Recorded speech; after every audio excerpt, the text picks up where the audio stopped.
Welcome back, guys. Great to be with you again. I believe this is my fourth or fifth video. I should know this, but never mind. So last time I talked to you about feel, think, do, which I just came in the form of a triangle, which I'll show you again. Feel, think, do.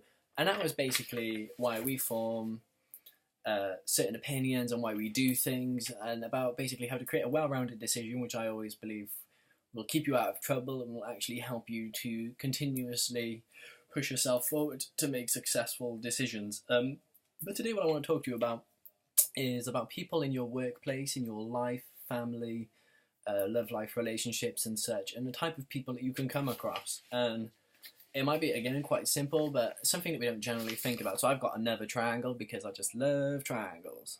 And that is a victim, a hero, and a punisher. Now, you must be thinking, what? But we all generally fall into one category or the other. If you think about any relationship you've probably had in the past, if you're a hero, you've probably tended to make relationships more with victims. If you're a punisher, you've probably tended to make relationships more with victims.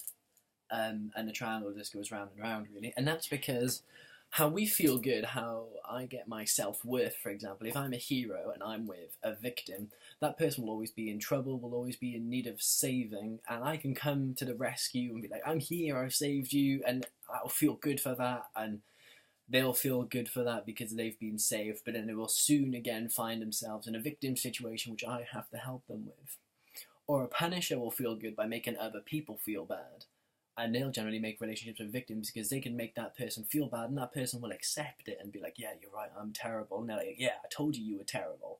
But that creates clashes generally between heroes and punishers, because heroes don't generally take that because they're like, well, no, I'm not. And then that's how you get feuds. And we all fall, like I said, into one of those more than the other two. But I believe we have to strive to become a little bit of all three. Because there are times to be a hero, there are times to be a punisher, and there are times to be a victim. But obviously, if you use the first triangle, feel, think, do, you'll know what state you're in at that time and whether you need to ask for help, whether you need to tell somebody else what they did was not right, or whether you need to go and help somebody else. And this is so basically, we can form relationships that are like this, and I'm now talking about in our love life, but it can also be applied to friendships and such.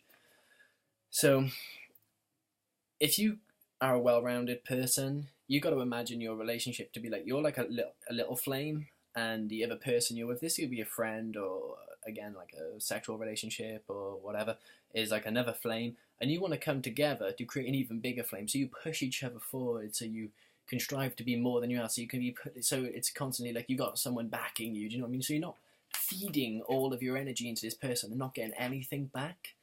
And that's the other type of person. So here is like two people with like a little umbilical cord between them, and basically what that happens is that you are constantly feeding into that person and they're draining from you, and you just become tired, you become worn out, and you're like, oh, I've just had enough of this, because you're not receiving anything back, you're just giving and giving and giving. And I believe if you really think about it, if you feel, think, do about this, then when it comes to like choosing a partner, or when it comes to choosing your friends, you can be like, do you know what? Like, these people don't, if you're a victim, don't make me feel bad. Actually, they make me feel good. And you're normally not used to being made to feel that way. Or if you're a punisher, like, these people don't let me tell them off, which isn't always obviously a good thing. Or if you're a hero, I don't always have to save people. And you can conserve your energy and like do the best that you can, and you'll create really good relationships that push you forward and push you to be better than you can. Whereas if you're constantly having to get in relationships, if I'm a hero with a victim, then I'm always giving my energy, I'll always be tired, I'll never have time for myself. But I hope that's helpful. Like I said, like, subscribe and share, that's always amazing. And if you want to talk about anything, just post in the comments. I'd love to talk about any issues that you have or would like to just discuss. Cheers.